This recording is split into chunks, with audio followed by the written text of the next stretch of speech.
The 7 levels of underrated characters explained.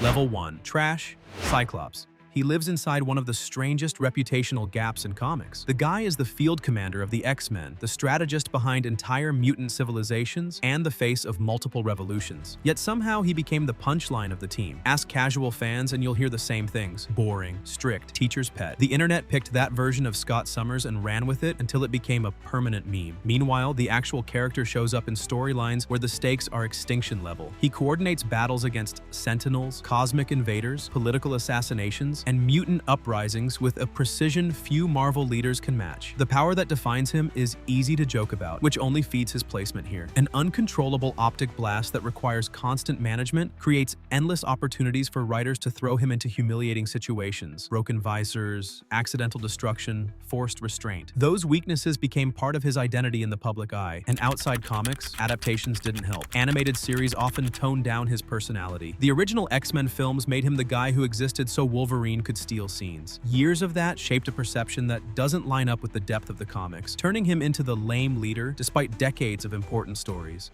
Winter Soldier.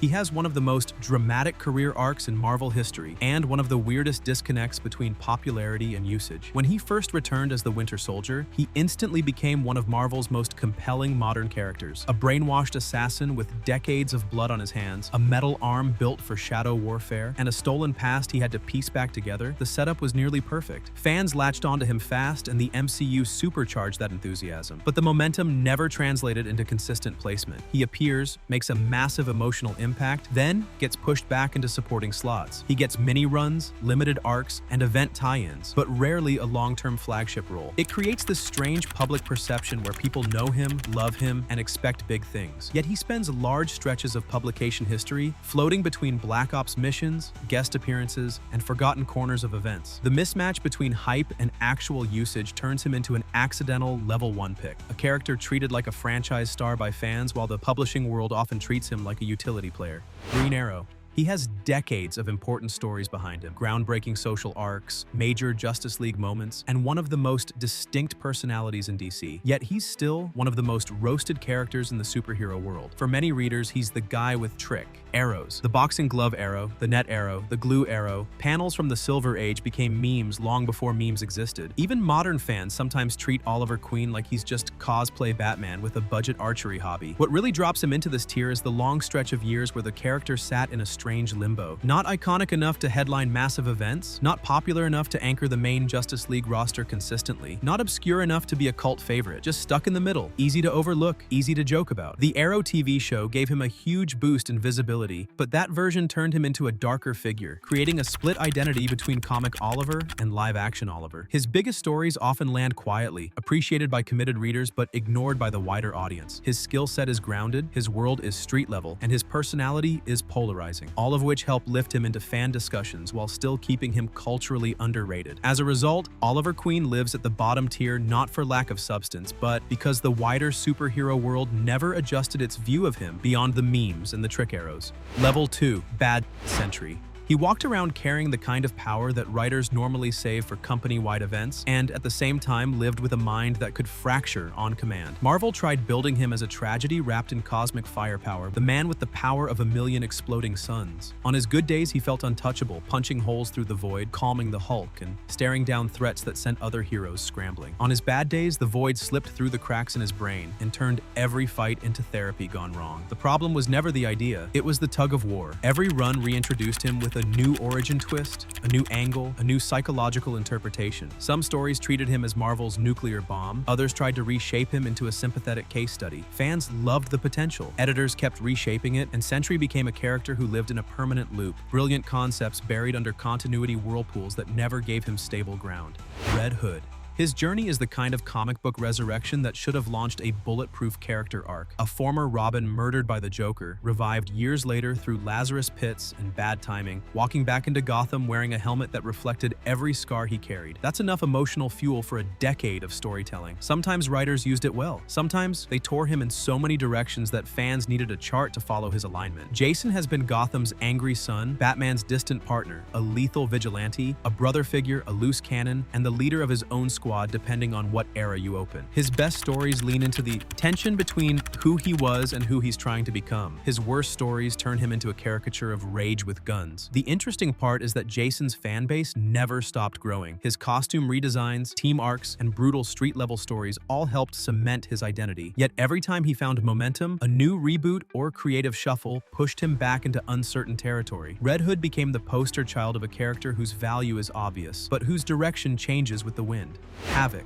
He entered the Marvel Universe with an identity crisis already baked into his name. He's the brother of Cyclops, which in X-Men terms means he arrived standing in another hero's spotlight. His powers were unstable cosmic plasma blasts. His personality was gentler, more introspective. His visual design looked ready for leadership long before the stories gave him a team to lead. There were flashes when Havoc's role expanded. X-Factor, cosmic arcs, alternate universes, moments that showed what he could become. But major events swept past him every year. The Summers family drama always revolved around Scott, Jean, and their time-shattered descendants. Alex kept getting pulled into the orbit of bigger storylines without being allowed to anchor one himself. He drifted between team roles, sometimes commanding respect, sometimes vanishing into the background. That pattern shaped his entire comic history. Havoc always had the ingredients for something defining: power, legacy, emotional complexity. Yet he never escaped the gravitational pull of being the other Summers. His place on this level isn't about failure. It's about potential that never found the runway to take off. Level 3. Mid-Black Knight.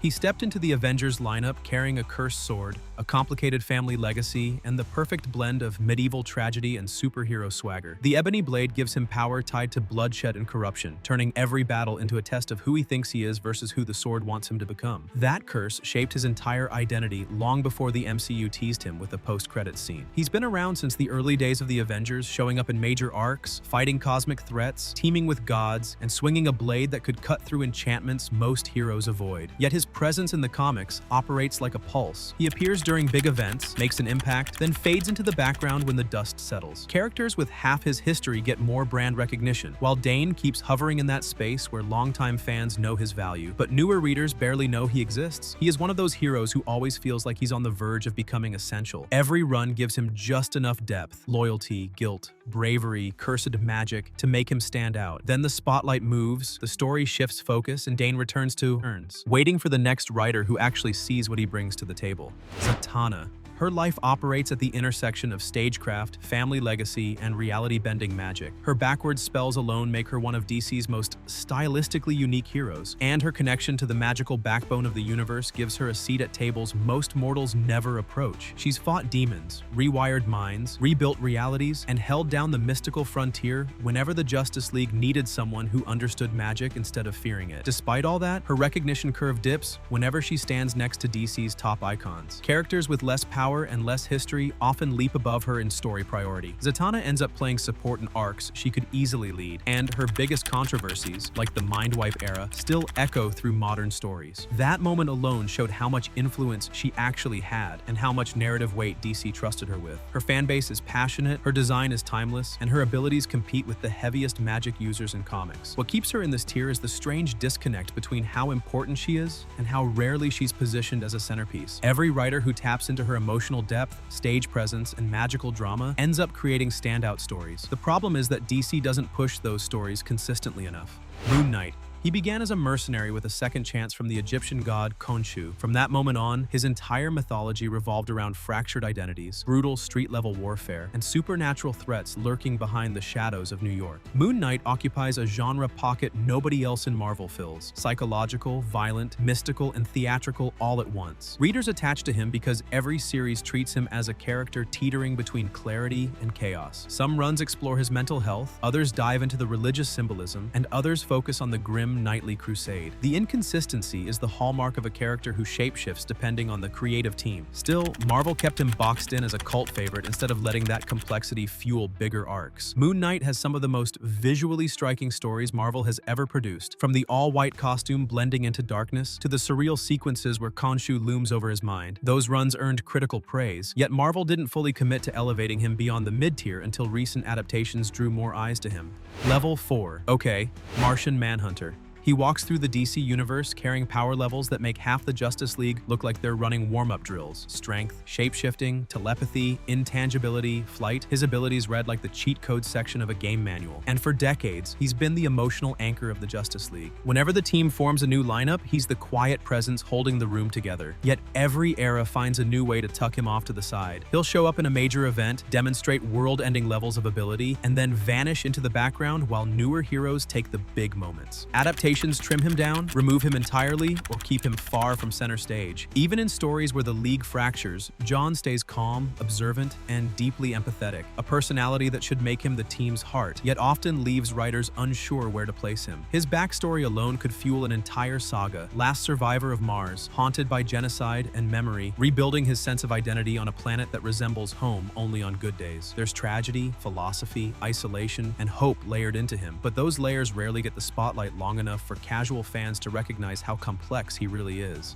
She-Hulk. She stepped into the Marvel Universe with gamma blood, a law degree, and self-awareness sharp enough to slice through a courtroom argument. Her earliest stories leaned into humor and meta-commentary, blending superhero action with legal drama in a way only she could pull off. She's not a clone of Bruce Banner. She built her own tone, her own identity, her own voice. The tone shifts over the years show how many different creative visions she can carry. She starred in comedic runs that broke the fourth wall before Deadpool made it trendy. She stood firm as a serious legal powerhouse defending superheroes in complex moral cases. She's wrestled with rage, identity, control, all while juggling the expectations of being a gamma-powered woman in a world that often reduces her to a headline. Despite all that depth, Marvel regularly treats her as a flexible accessory for team books or event tie-ins. She's fun, reliable, powerful, and dramatically rich. Yet her runs get interrupted or retooled faster than they gain long-term traction. Fans know she has the range to dominate Marvel's street-level, cosmic, and legal landscapes, but those opportunities come in bursts instead of steady elevation.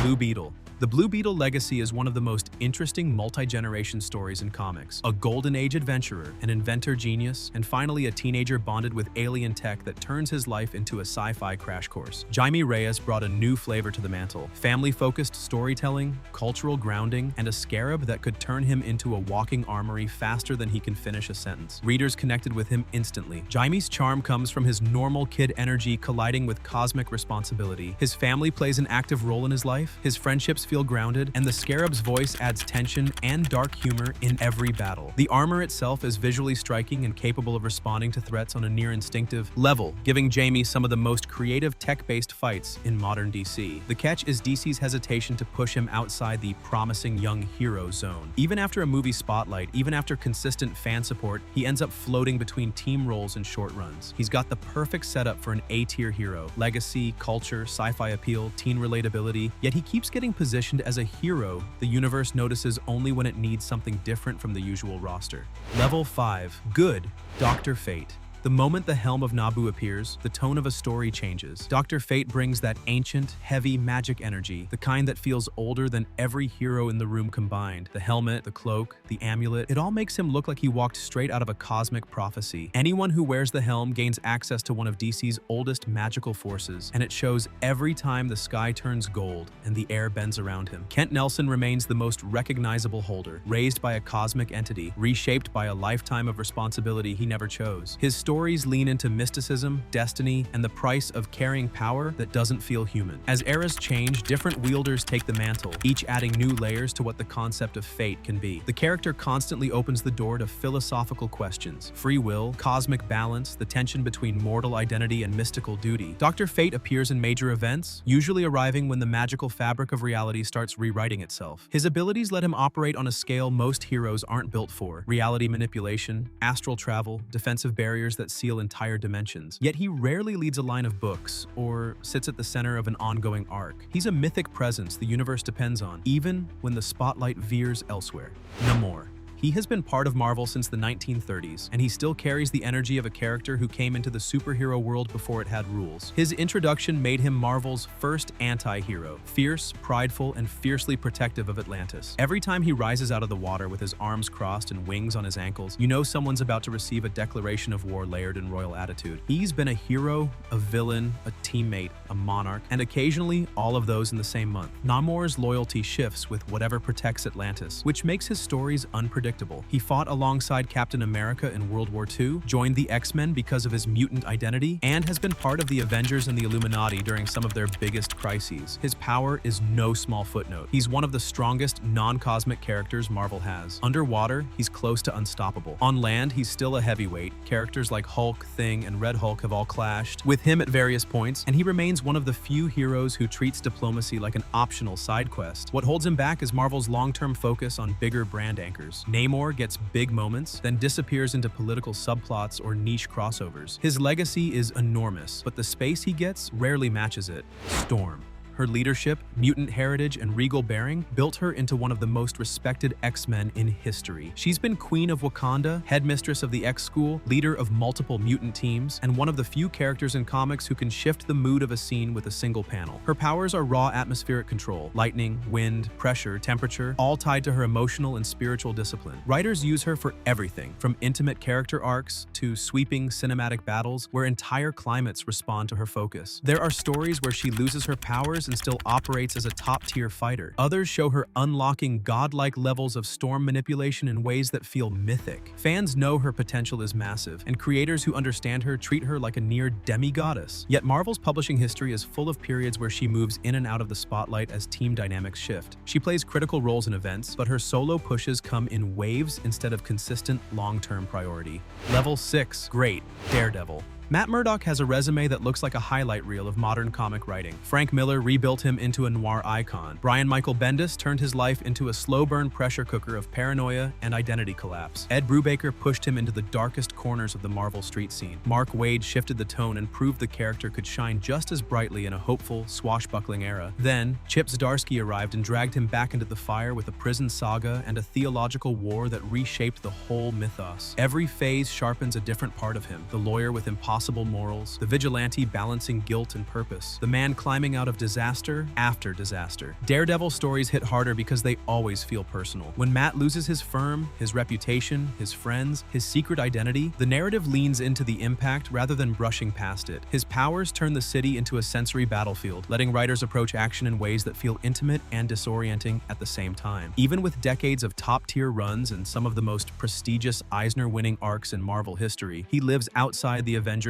spotlight. His world is too grounded, too gritty for cosmic wars and time fractures. What he gets instead is consistency, a character who raises the bar every era, with a library of stories that outclass most A-listers. Nightwing.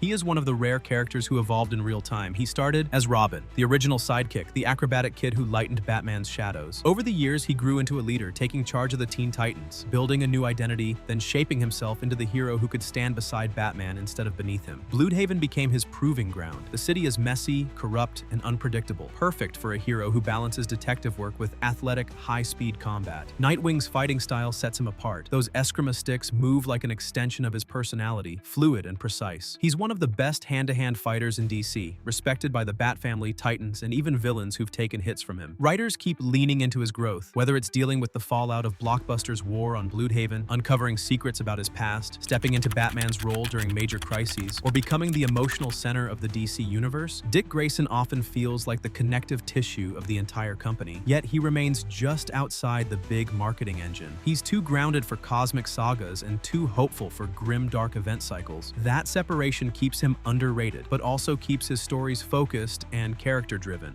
Wally West. He carries one of the most impressive legacies in comics. He didn't just replace Barry Allen, he became the definitive Flash for an entire generation. Through the late 80s, 90s, and early 2000s, he anchored major events, rebuilt the Flash mythology, and formed one of the strongest relationships with readers in DC's history. Many consider his tenure the best the character has ever seen. His journey works because it mirrors a real maturation arc. He began as a sidekick stepping into an impossible mantle, then gradually unlocked the deeper mechanics of the Speed Force, mastered abilities Barry never accessed, and held the universe together during crises. He outran death, reality collapse, entropy waves, and even the literal embodiment of the Speed Force at one point. Several multiverse-saving moments exist because he came through when no one else could. Yet editorial decisions repeatedly pushed him aside, relaunches, reboots, identity shifts, disappearing from continuity entirely. Fans kept campaigning, and eventually he resurfaced in Rebirth, making one of the most emotionally celebrated returns in modern comics. His current runs continue proving he belongs at the top.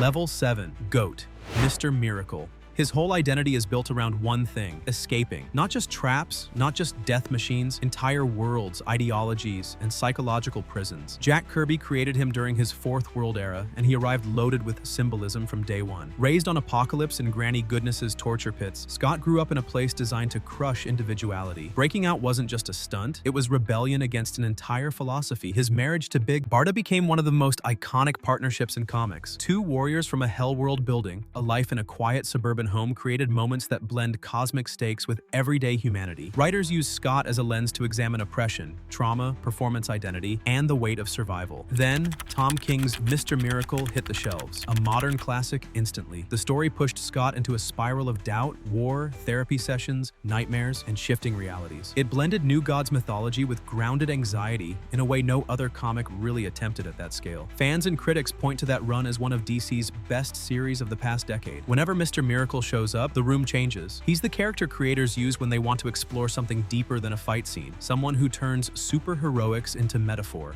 The Question. There's no character in comics who represents philosophical investigation the way The Question does. Vic Sage started out in the Ditko era as a hardline objectivist, a sharp-tongued reporter with a faceless mask and a belief in moral absolutism. As new writers took over, especially Dennis O'Neil, the character evolved into something far more layered. Those O'Neil issues are where Vic becomes a cult legend. The stories tackled ethics, corruption, urban decay, and philosophical questioning unlike anything else coming out at the time. Vic didn't just fight criminals, he confronted ideas. He dug into the psychology of every case, including his own. The stories had a rough, almost meditative rhythm to them, questioning institutions, questioning himself, questioning systems built to collapse under scrutiny. Later interpretations deepened the mythos. Renee Montoya eventually took up the mantle, expanding the character into themes of identity and personal reinvention. Across versions, The Question remains a figure who turns detective work into existential storytelling. He's the street-level hero writers pick when they want to challenge readers instead of comfort them. Silver Surfer.